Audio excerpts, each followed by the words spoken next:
Hey guys, tonight we journey somewhere you probably didn't expect. A Roman public toilet. Not the terrifying kind you're imagining with rusty pipes and flickering lights, but an oddly elegant, softly echoing chamber of marble benches, flickering oil lamps, and warm ancient stone that's held centuries of whispered conversations and very, very awkward eye contact. You're not a senator or a soldier or even a baker tonight. You, my friend, are the latrine attendant, the humble hero who keeps Rome's bottoms wiped, its benches clean, and its conversation weird. You probably won't survive this job in modern terms. It's not remote, it's not sanitary, and your coworkers include rats and gods you don't technically believe in. But tonight, it's all strangely peaceful. So, before you get comfortable, take a moment to like the video and subscribe, but only if you genuinely enjoy what I do here. And drop your city and local time in the comments. I love knowing where and when you're watching from. Now, dim the lights, maybe turn on a fan for that soft background hum, and let's ease into tonight's journey together. You trudge across the forum as the last golden threads of daylight cling to terracotta rooftops. The air still hums from the day, vendors packing up, children shouting in uneven Latin, and someone playing a badly tuned lyre near a wine shop. You pass the baths, their steam curling up like ghosts of clean people. And there it is, your workplace, the public latrine. It's tucked beside the marketplace, partially covered by tiled awnings, with a short colonnade you've ducked beneath 1,000 times. You step down 2 worn stone steps and feel the cool underfoot, damp, polished from sandals with a touch of vinegar and ash lingering in the air. Your hand glides along the entrance wall, fingers brushing the familiar chipped corner. Inside, 20 marble seats curve in a gentle arc along the outer wall, each with its crescent opening, precisely human-shaped, as if Rome itself anticipated posterior needs with loving care. The holes are surprisingly elegant, with smooth lips and neat slots beneath for drainage. The channel below burbles faintly, water diverted from an aqueduct just for this purpose. You take a moment to breathe it in. And yes, there is a smell, but you've known worse. It's the kind of scent that's lived in, warmed by centuries, like old socks that have earned your respect. A young man is already seated, toga half hoisted, telling someone an elaborate story about a lost sandal and an angry goose. You nod politely, not making eye contact. That's one of the first rules: never meet a man's gaze mid-defecation. Even the emperor would agree. A senator's slave tosses you a quick wave, then a coin into the shallow dish by the wall. You hear the plink as it lands, half buried in oil residue and a wilted laurel leaf. It's not much, but it counts. You move to your corner, where your tools rest like the arsenal of a very confused warrior. A bucket of water, a flask of vinegar, a ladle carved from olive wood, and, of course, the sponge on a stick, the terzorium, a great word for something that should never be used more than once without a wash. A common misconception, probably from those Greek comedy scrolls, is that you're just there to pass out sponges. But no, you reach for the sponge again. Not to clean, not yet, but to check its wear. A proper tersorium shouldn't feel like a soggy pine cone, and this one is just beginning to fray around the edges. You gently press the tip against your palm. Still soft, still absorbent, good enough for now. Next to it, your collection of humble tools glints in the low lamplight. Not weapons, not instruments of honor, but simple items that hold this corner of Rome together better than most senators ever did. Let's start with the sponge on a stick, the tersorium, your closest coworker, the softest goodbye in Roman sanitation. It's tied firmly to a short wooden handle with flax twine, soaked regularly in a solution of vinegar and salt water, and always stored upright in a jug so it doesn't terrify the next user. You've known newcomers to the job who let them dry out or left them lying flat on the ground. Amateurs. You, however, have standards. A sponge should be damp, not dripping, clean, but not sterile, fragrant, yet never suspiciously minty. Then there's the vinegar. A clay jug of it stands proudly by your side, not because you're making salad, but because it's your main disinfectant. Vinegar's scent clings to everything here. You can smell it now, sharp, tangy, a little bit like a disappointed grape. Romans believed in its cleansing power, and, to be fair, historians today still debate whether it was reasonably hygienic or just a placebo with strong opinions. Alongside the vinegar, your ladle rests, carved from a single piece of olive wood, handed down from the attendant before you. You like the weight of it, the way it dips perfectly into the jug without splashing, the way the handle's been polished smooth by years of hands doing exactly what you're doing now. And then your cloth. It's a square of coarse linen, not pretty, but reliable, used for wiping benches, dabbing at unknown fluids, and sometimes for dramatic flourishes when you want to shoo away a pigeon or emphasize a sarcastic comment. You once used it to mime an entire gladiator battle during a long shift. Got a round of applause from seat 9. You never forget your first latrine encore. Some attendants go minimalist, just the sponge and vinegar. But you're a professional. You also keep a thin bronze scraper for the occasional seat that's seen too much love, a bit of beeswax for polishing, and a sachet of crushed bay leaves that you tuck behind your ear, more for the illusion of freshness than anything else. Now, here's the real trick of the trade: managing the sponge queue. Because there is always a queue. People rotate between the sponge, the basin, and the bench in a sort of unspoken dance you've mastered the rhythm of.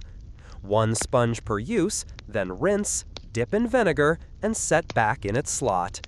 Some try to skip the vinegar step, usually impatient teenagers or mildly drunk poets.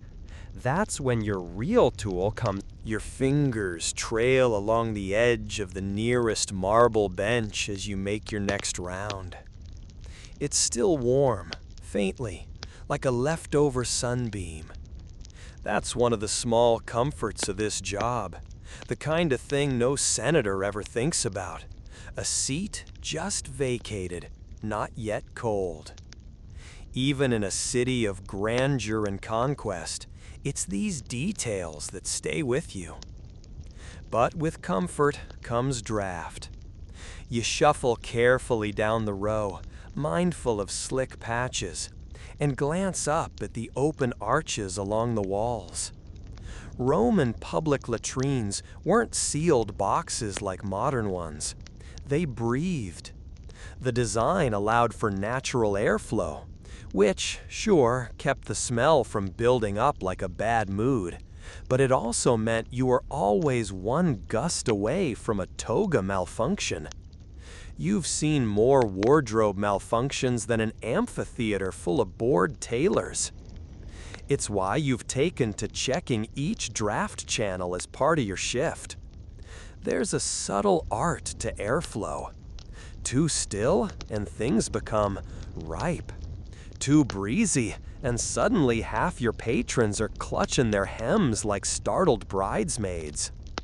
A good day is when it's just warm enough for no complaints, and just breezy enough to send the smell somewhere else, ideally toward the senators. Today's on the breezier side. You notice the curtains tied at the western arch fluttering with enthusiasm. Someone near seat 10 sneezes dramatically. Blessings from Jupiter, you mumble. offering him a vinegar-dampened cloth as if that's gonna stop the next sneeze from echoing like divine thunder. And then there are the benches themselves. Roman latrines were not individual stalls. No doors, no partitions, no illusions. Just a friendly ring of seats, cut with deep half-moons, sometimes carved with decorative flourishes if the budget allowed. Some even had armrests. Fancy. This one? Not so much. Functional, though.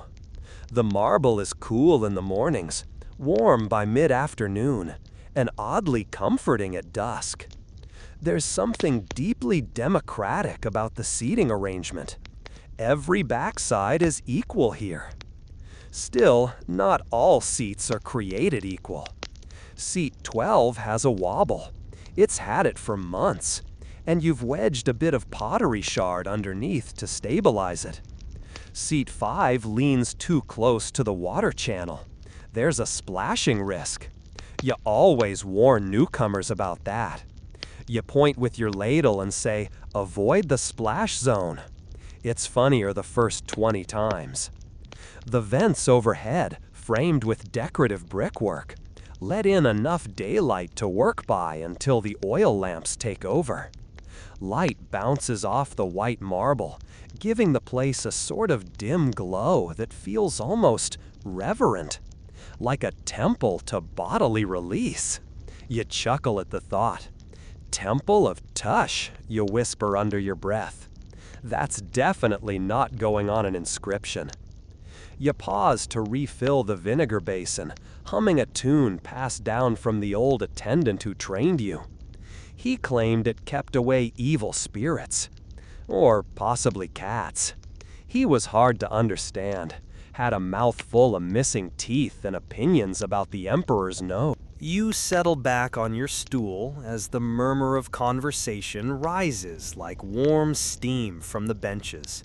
It's not a raucous crowd tonight, just a low rumble of familiarity.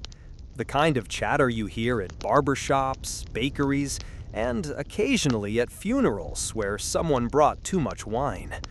Because Roman latrines, for all their marble grandeur and strategic water channels, are more than just functional spaces. They're social theaters, and you, sponge attendant extraordinaire, sit front row to the drama, comedy, and deeply unnecessary life updates of the empire's backside elite. Take the man on seat 3, Gaius, retired grain merchant. Been coming here daily since the emperor still had all his hair. Right now, he's describing in excruciating detail the time he overpaid for lentils in Antioch and how his wife never let him forget it. You don't need to listen. You've memorized this one. But you nod along anyway. Gaius appreciates your loyalty. To his left, a younger fellow, possibly a scribe, interjects with a wild theory about Julius Caesar having webbed toes. The others snort. Someone suggests he write a scroll about it. You, helpfully, offer to sell him parchment. That gets a chuckle, or at least a polite cough. You hear it all here. Marital disputes whispered over splashes, political critiques spoken just loud enough to suggest bravery, but quiet enough to avoid arrest. Debates about philosophy, fashion, farming, and whether it's ever acceptable to eat oysters in April. Answer: depends on your stomach and your insurance. Some days, it's surprisingly educational. You've learned about Gallic tax law, obscure recipes involving pickled dates, and the tragic love life of a particularly dramatic sandal maker. Other times, it's just noise, the comforting kind, like water running or birds bickering in a tree. Historians still argue whether these conversations shaped real Roman policy, whether senators truly rubbed elbows and knees with commoners here and took their ideas back to the forum. Some say yes, citing early texts. Others say it's wishful thinking, that these latrines were more symbolic than practical for mingling across class lines. You, having witnessed a freedman out-argue a patrician about olive pressing while mid-defecation, are firmly on team yes, absolutely. Occasionally, though, things go sideways.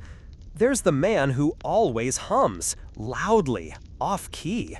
No one knows his name, but his rendition of Ode to the Spring Aqueduct could curdle milk. Or the elderly woman who thinks the latrine is a confessional and once tried to bribe you to forgive her husband's ghost. You didn't take the bribe, but you did accept the honey cakes she brought the next day. You glance towards seat 9. A couple of younger men are locked in what appears to be an intense debate about who has the softer tunic. You consider intervening, but honestly, let them have it. Everyone needs a hill to die on. Your favorite patrons, though, are the silent ones, the ones who nod at you as they pass, do their business with quiet dignity, and maybe offer you a fig or two on their way out. No speeches, no opinions on sponge angles, just the comforting predictability of a body doing what it must. You remember once, years ago, a traveling bard passed through and decided to test his latest material, right? Someone clears their throat behind you.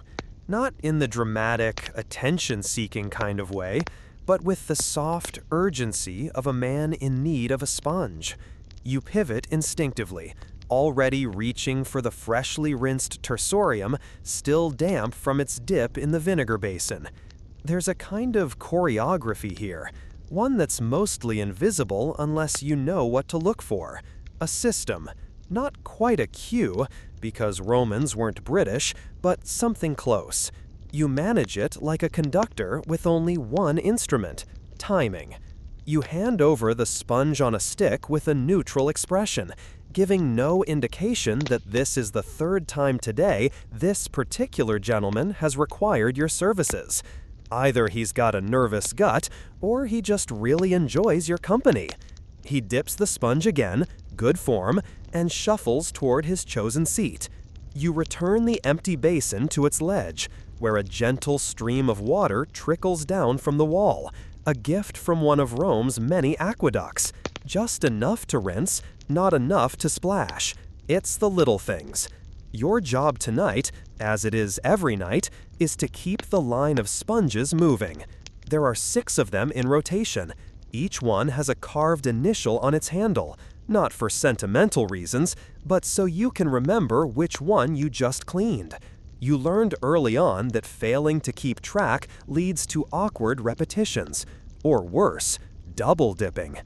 The untrained eye would think all the action is in the seated zone, but the real pressure, it's in this 3-step circuit: wipe, rinse, vinegar, return. You run it like a finely tuned military drill, except with less shouting and more damp cloth. When a patron finishes their business, there's usually a pause, an indecisive shuffle, a soft grunt of acknowledgement that, yes, this is now your moment. You step in, take the used sponge by its stick, and drop it into the rinse basin. No eye contact, always forward. You swirl it in the water, not fast. This is not a cocktail. This is a sanitation ritual. Then it goes into the vinegar, a satisfyingly acidic splash that would make your nose wrinkle if it hadn't already gone numb to the smell. After soaking for a few moments, it returns to its upright position in the drying slot. You reach for the cloth next, a gentle wipe along the marble, just in case. Always just in case. That's your motto. You don't trust a man who says he left it clean. You trust vinegar. You trust cloth. You trust your own 2 eyes. People ask sometimes, quietly, when they think no one's listening, how often the sponges get replaced. You usually say, more often than your tunic from the smell of it, but the truth is, when they fray, they go, and not a moment later.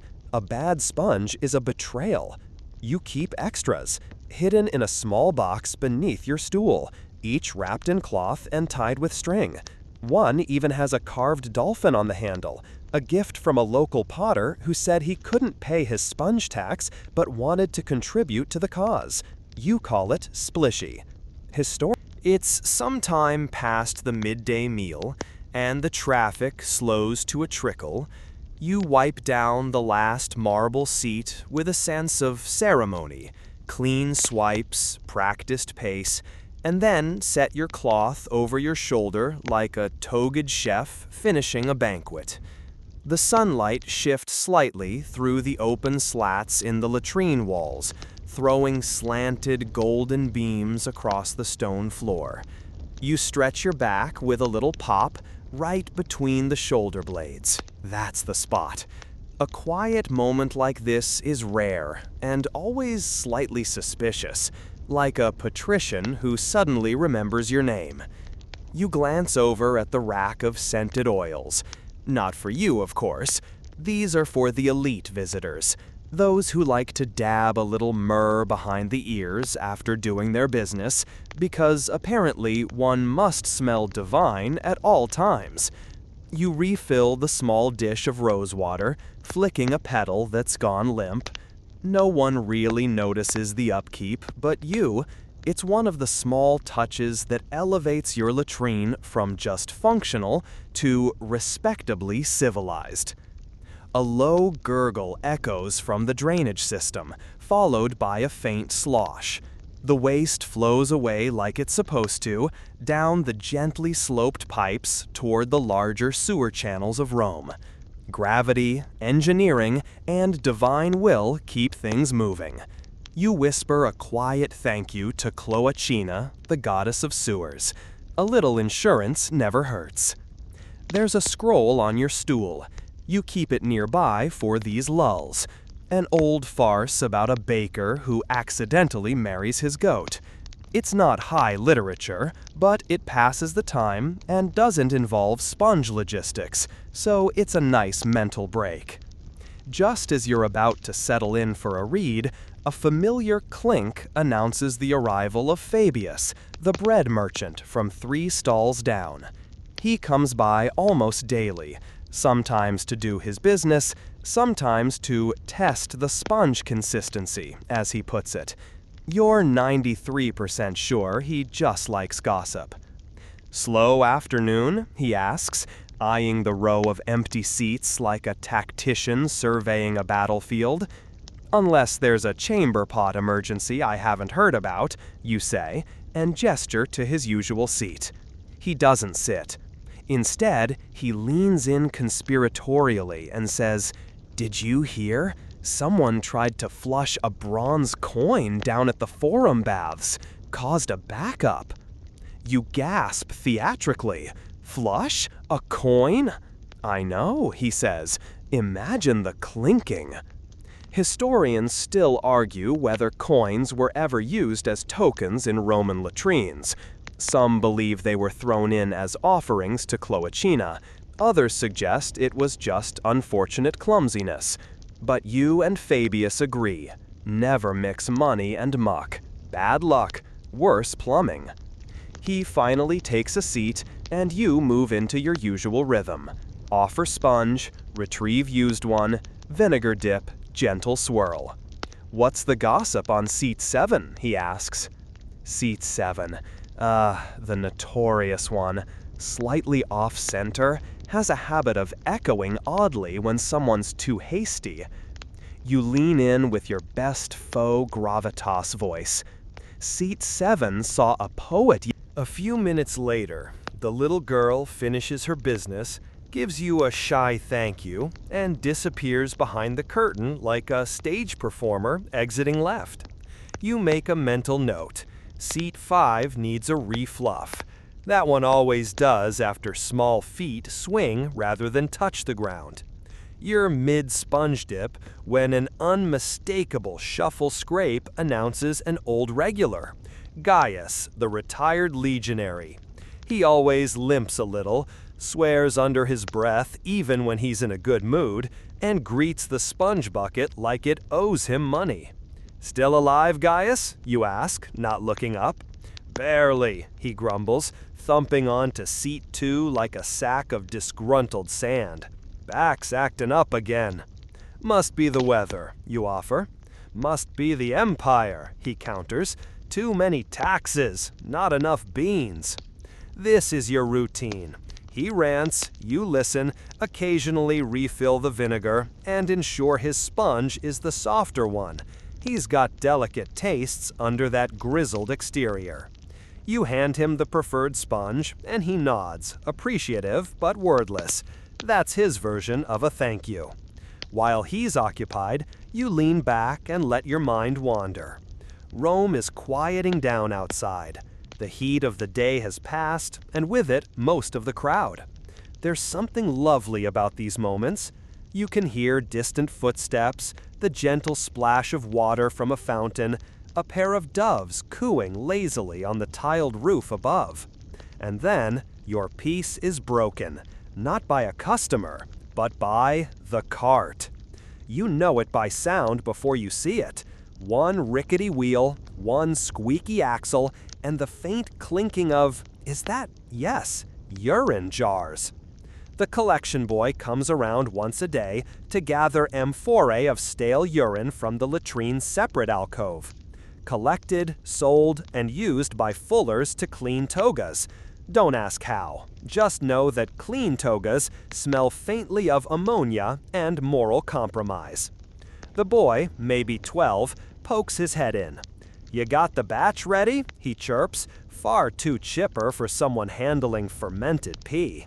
"In the corner," you say, pointing without enthusiasm. He trundles over, grunts, and starts loading up.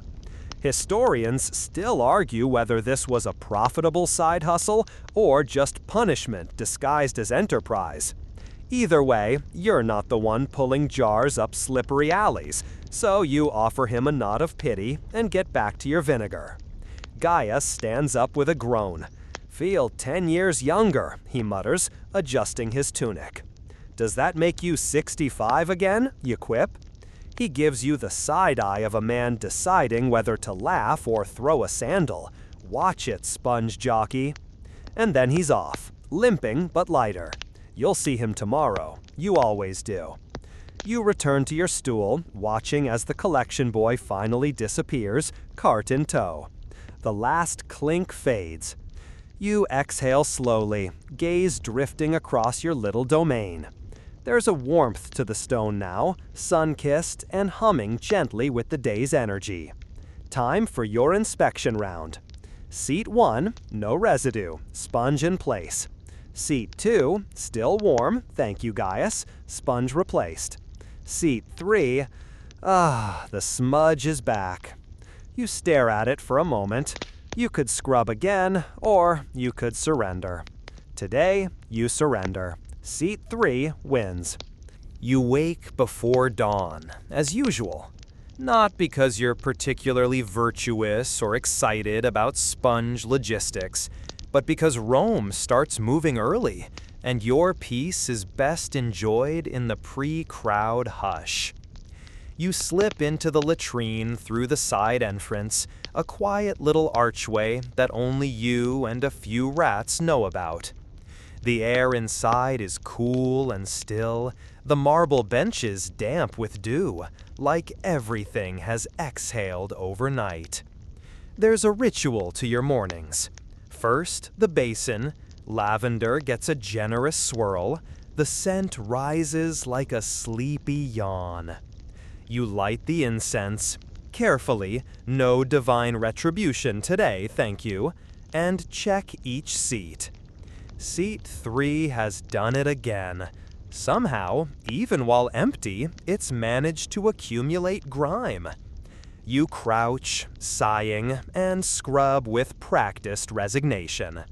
Your favorite sponge, yes, you have favorites, is fluffed and re-soaked. It's the one with the little tear in the corner, like a sponge with a story. You hear the city stirring, hooves on cobblestones, murmured prayers from a bakery, the creak of a pulley lifting baskets over narrow alleys. And then, as if summoned by the sacred laws of routine, she appears. Domitia, the perfume seller. She's one of your most consistent patrons, always precisely 1 hour after dawn, always with 2 sprigs of mint tucked into her hair, always with a tiny clay pot balanced in her left hand.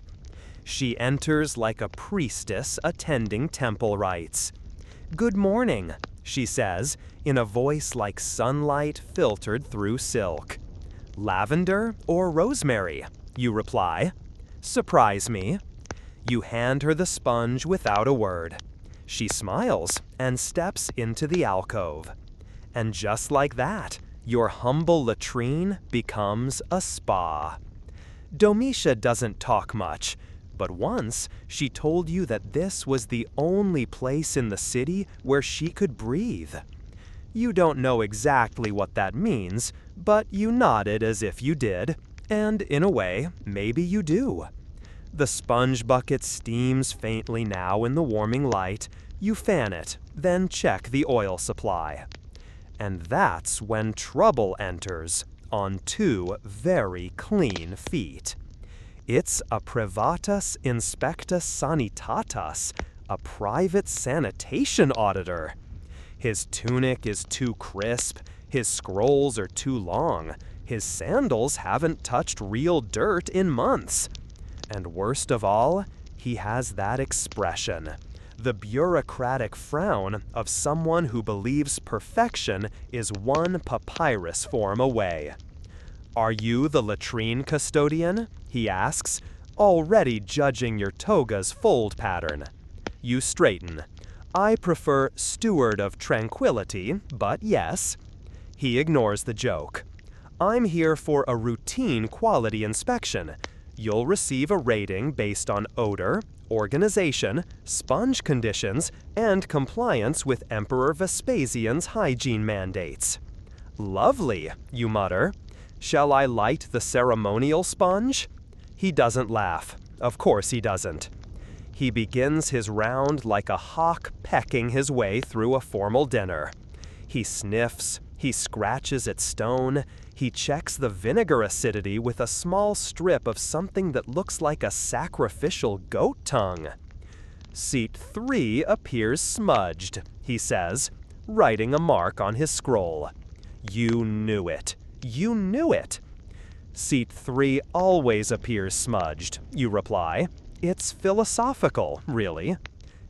Lunch hour in Rome doesn't wait for you, but somehow you always manage to chase it down. By the time the last whisper of sandal slaps echoes out of the latrine, you've earned a break. And not just the lean on a pillar and breathe deeply kind. A real, sit down, steam off your tunic, fig sticky kind of break. You gather your supplies in a woven basket.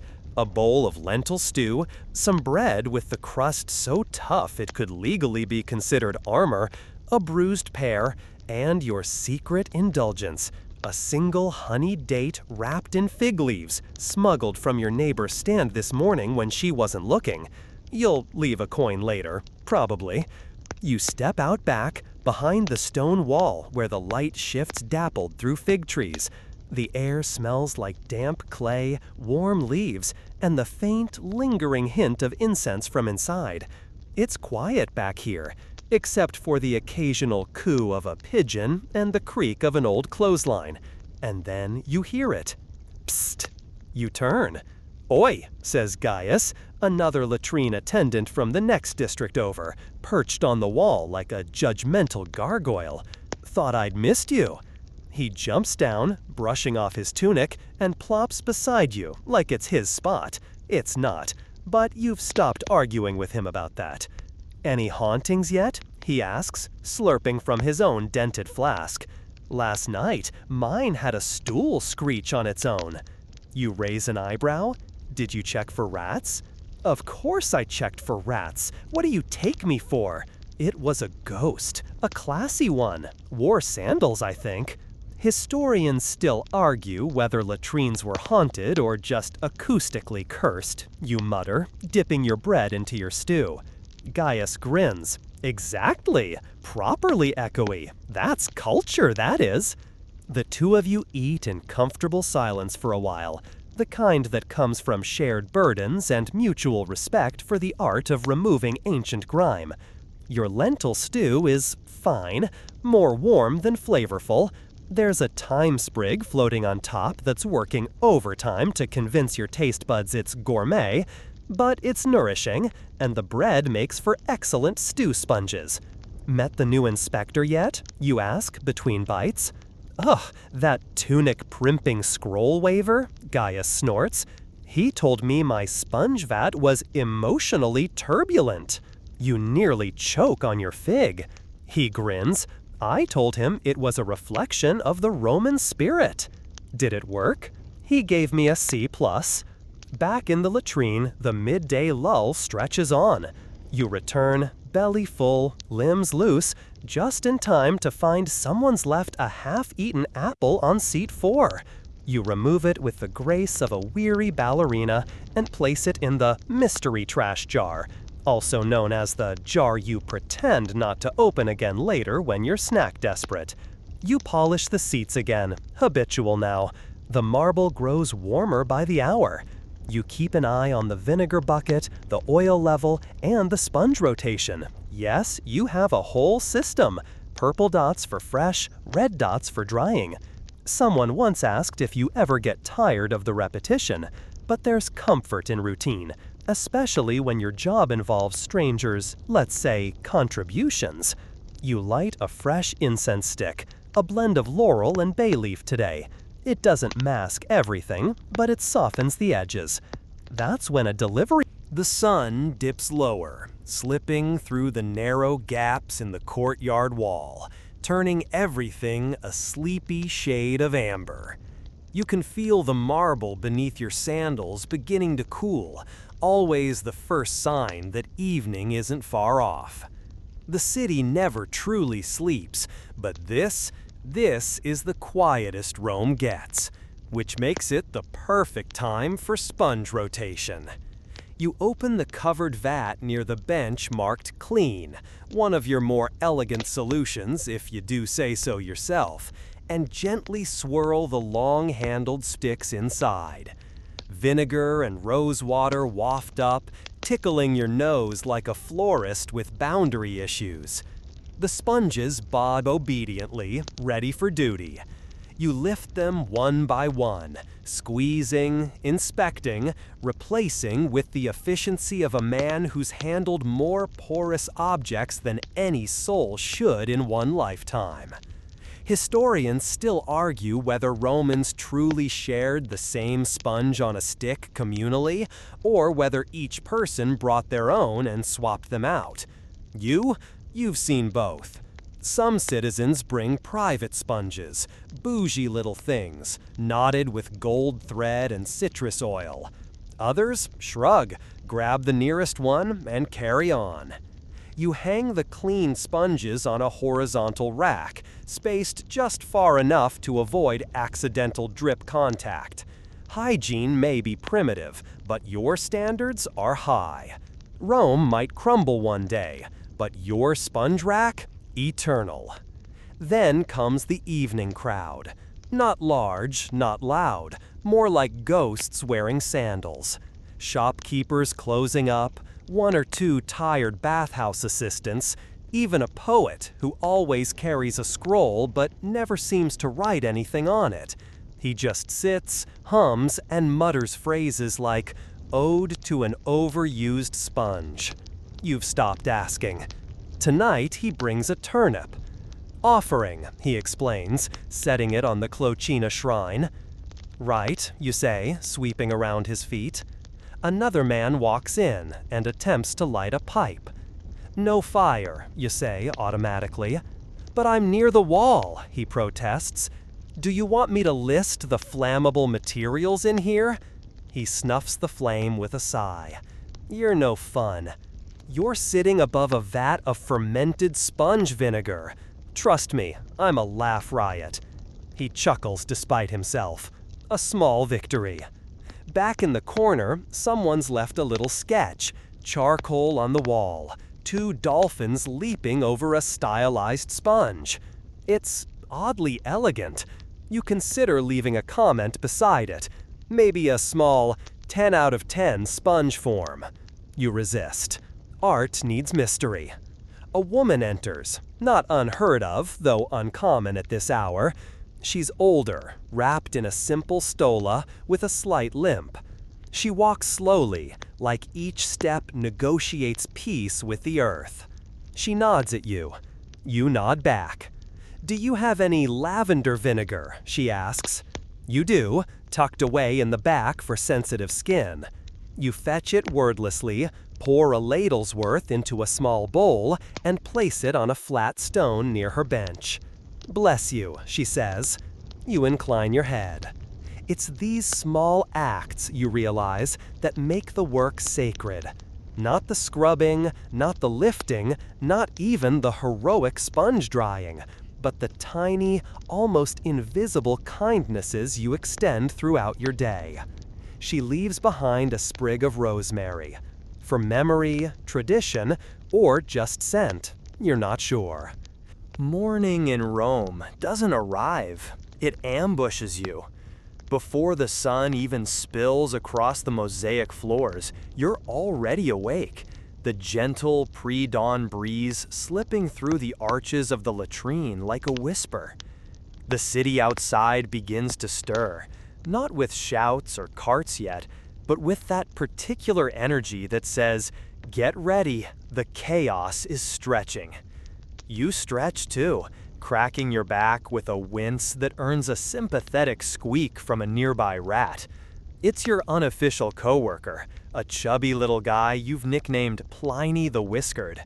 He's bold but polite, never ventures too far into guest territory. You both have an understanding. Your first task? Sponge disposal. Yes, the glorious, glamorous task of retiring yesterday's worst offenders.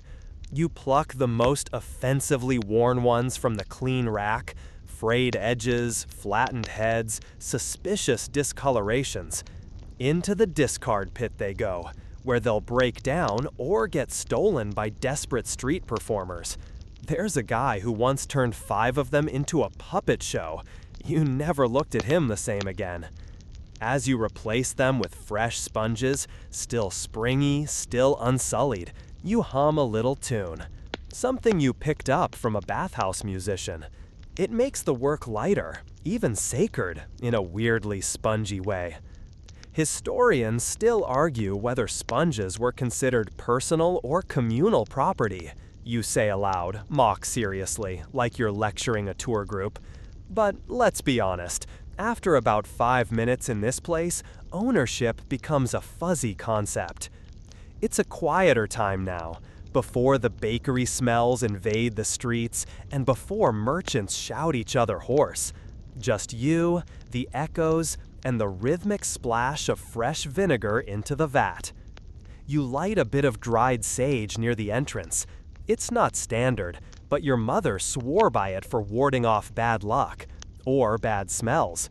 Possibly both. You never got a straight answer.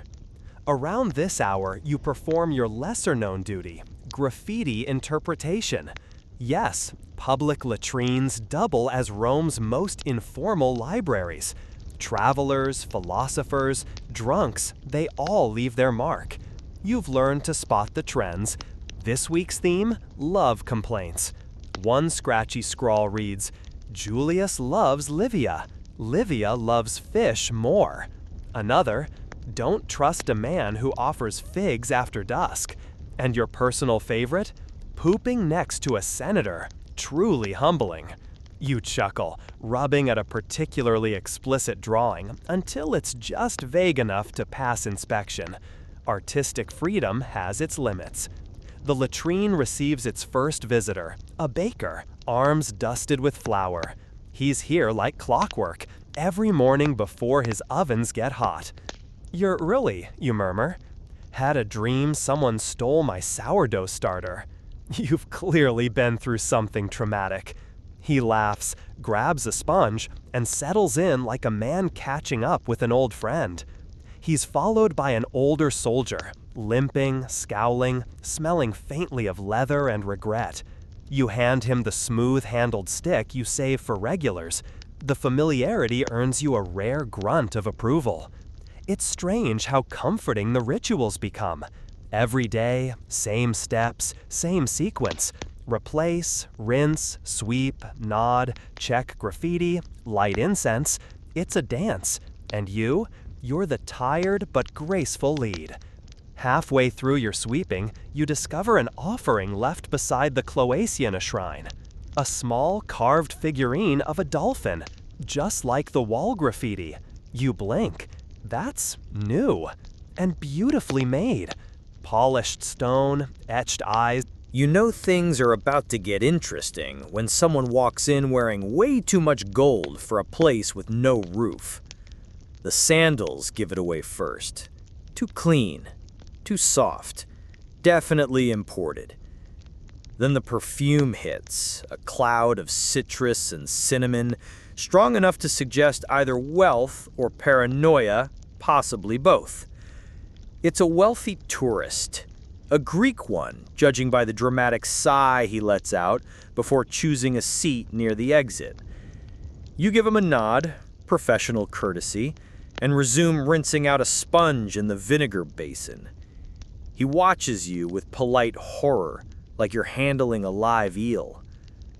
"Is this," he asks, voice delicate as fresh figs, "the only option?" You glance around at the open-air marble benches, the sunlight streaming through the archways, the mural of Neptune riding a seahorse across the back wall. "Unless you want to sprint to the Tiber and offend every fish in it," you say, "yes." He grimaces and settles in, legs crossed so tightly you wonder how long he'll last. Foreigners are always fascinating in the latrine. You've met wide-eyed Britons who think communal toilets are a joke, and solemn Egyptians who bring their own incense bundles.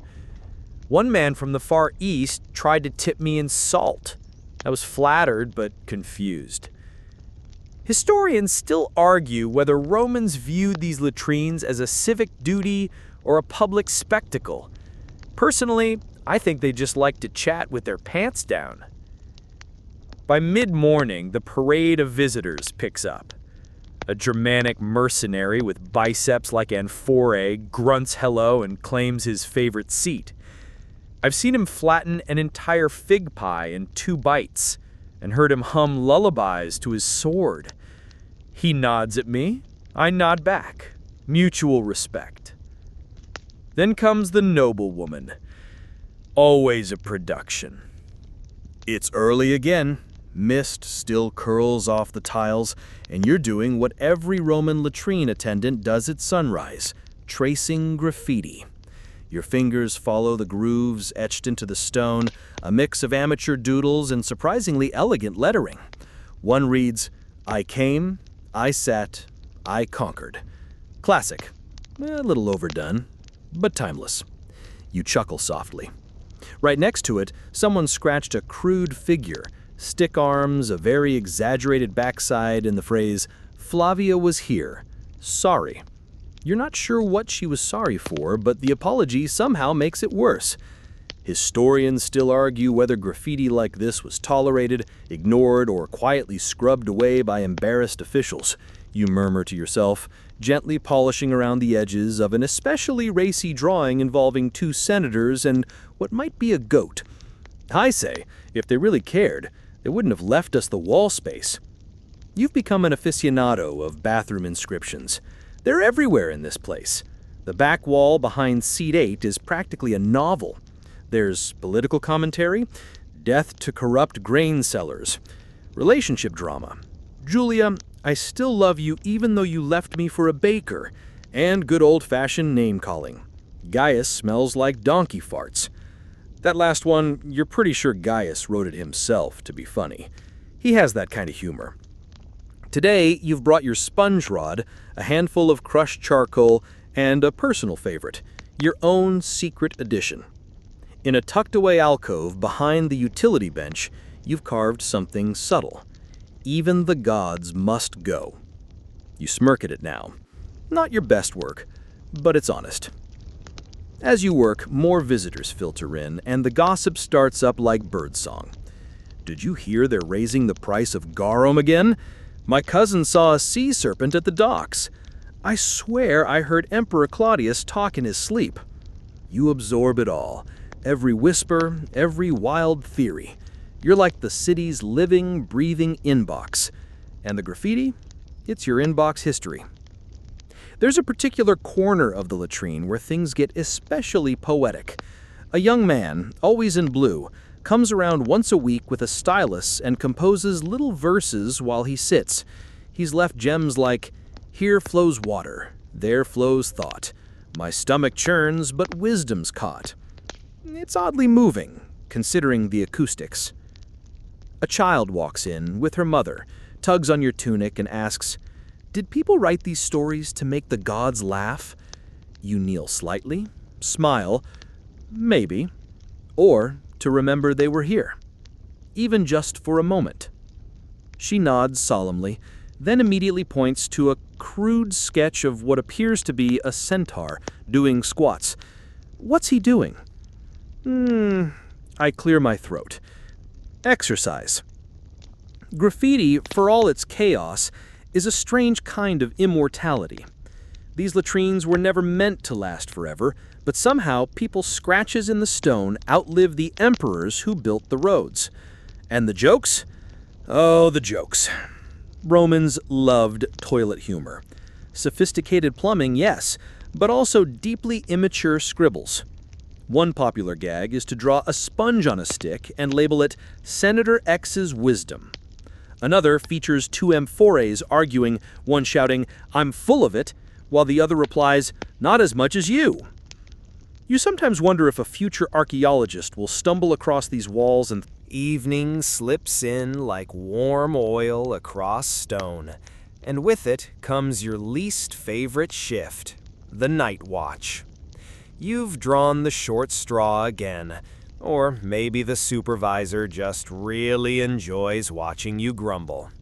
Either way, here you are, holding a gently sputtering oil lamp in one hand and your trusty broom in the other, stepping into a latrine that's suddenly a whole lot creepier when the sun's not around to warm it. The familiar stone benches are still there, of course, laid out in that elegant, open semicircle. But in the dark, everything changes. The holes in the benches feel deeper. The shadows cast by the flickering lamplight twist the graffiti into something almost alive. You squint at a stick figure near seat 9 and swear it just winked at you.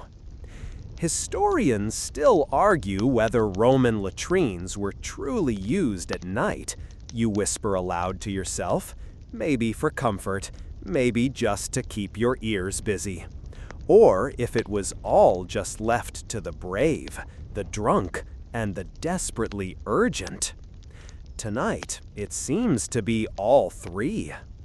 You hear it before you see it.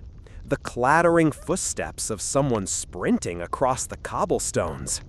A figure dashes in, breathless, toga in disarray, eyes wide like a spooked goat. "I didn't make it," he wheezes. You wordlessly point him toward seat 2. Poor guy. You've learned not to ask too many questions. Not after the incident last week when a tipsy merchant tried to trade you 2 raisins and a dead mouse for a handful of clean sponges. You told him no. He left. The mouse stayed. As things settle, you do a lap around the benches. The night air is cooler now, carrying the scent of wet marble, aged copper, and something floral. You sniff again. Lavender? And then you see her. An older woman wrapped in thick woolen robes, a garland of herbs looped around her belt. She's placing something, small pebbles, polished bones, into a shallow clay bowl near the drain. Ah, one of them. You approach slowly, not wanting to spook her. Midnight prayers? She nods once. To Cloacina, the goddess watches over more than just pipes. You resist the urge to respond with a quip. There's something about her eyes, calm, clouded, knowing, that tells you this is not a moment for jokes. She finishes her offering, murmurs a chant, and walks out without another word. You turn to the bowl. It's filled with violet petals, shards of seashell, and what looks like a tiny carved frog. Probably symbolic, possibly magical, or maybe just someone's idea of a good time. You leave it there. Felix the cat shows up next, padding softly in like he owns the place, tail high, amber eyes gleaming in the lamplight. You've never figured out where he comes from, but every night he makes his rounds, weaving between the benches, sniffing at cracks in the stone, and occasionally meowing into the drains. Tonight, he stops beside seat 13 and stares into the darkness for a long, uncomfortable time. You wave your broom gently. Please don't be looking at a ghost. Because, yes, that's the thing. The eerie noises start around midnight. Soft splashes from the drainage channel, faint voices murmuring in Latin you can't quite translate, the clinking of metal when no one's moving. And, of course, you wake to the soft plink of a dropped coin. It's still dark, just past the 3rd hour, but the thin light of dawn begins to seep in from the archways, casting a dull blue over the smooth stone floors. Felix stretches with a bored yawn and slinks off, presumably to haunt some early bird fishmonger. You, however, are already moving, broom in hand, eyelids heavy. Because you heard it, that noise. The one every latrine attendant both loves and dreads. Someone dropped a denarius. You shuffle to the edge of the drainage trench, tilting your head like a curious crow. Yup, it's there, gleaming faintly between trickles of water and bits of olive pit debris. You've developed a nose for these things, and an even better broom flicking technique. You tap the edge of the gutter with your stick, gently, just enough to loosen the coin. It flips, spins, then drops straight out of sight, sucked down a narrow pipe with an almost mocking plop. You sigh. That's the 3rd this week. It's not like you were hoping to keep it. Okay, maybe a little, but mostly it's the principle. You, the humble 4K custodian, have dreams too. You lean against the bench and sip the last of your watered-down wine, eyeing the open ceiling where morning light pools softly in golden stripes. Today feels like a promotion rumor kind of day. You know the routine. Someone accidentally leaves a message scratched into the wall near the water basin. Marcus got moved to thermopolium duty, or Juno's cousin heard Gaius was picked for the new bathhouse on the hill. You don't let yourself get excited anymore.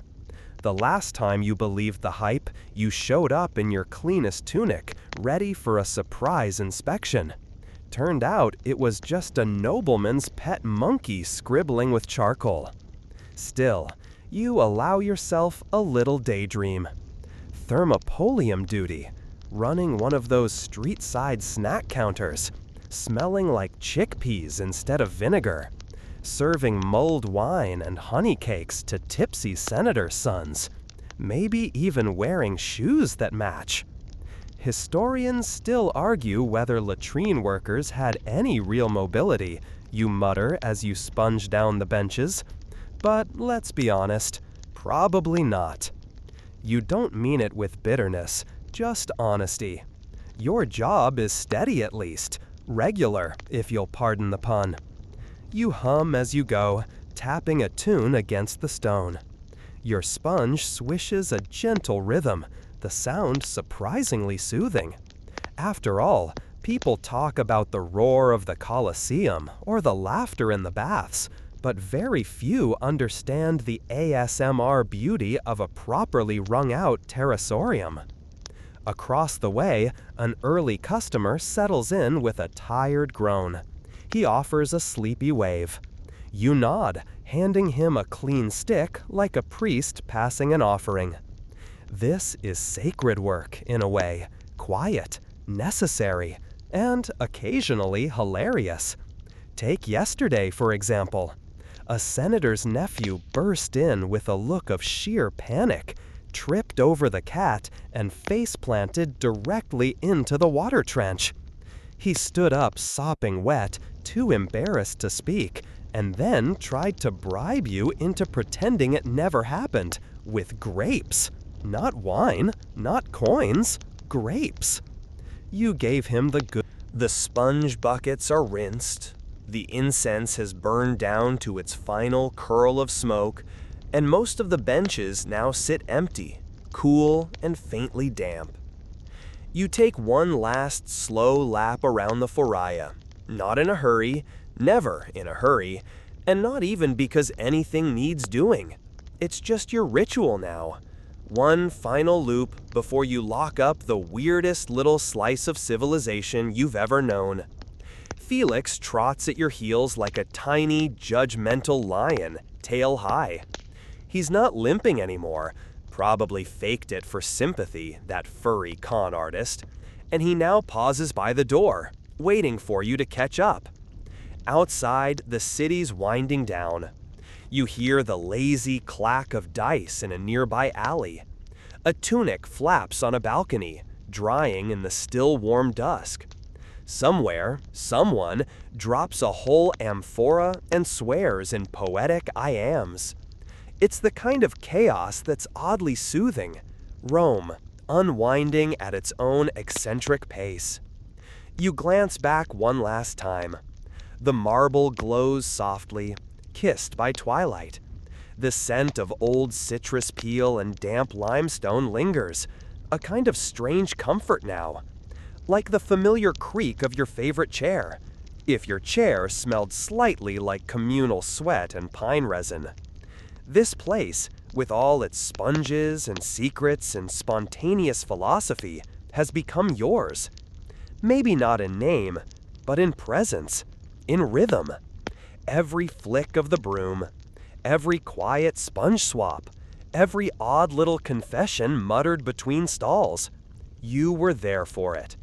There's an old superstition, some of the elders whisper, about public spaces having memories. That the walls themselves store up the laughter, the fears, even the farts of those who pass through. And maybe, just maybe, the Foraya remembers you too. You close the door gently, as if tucking it in.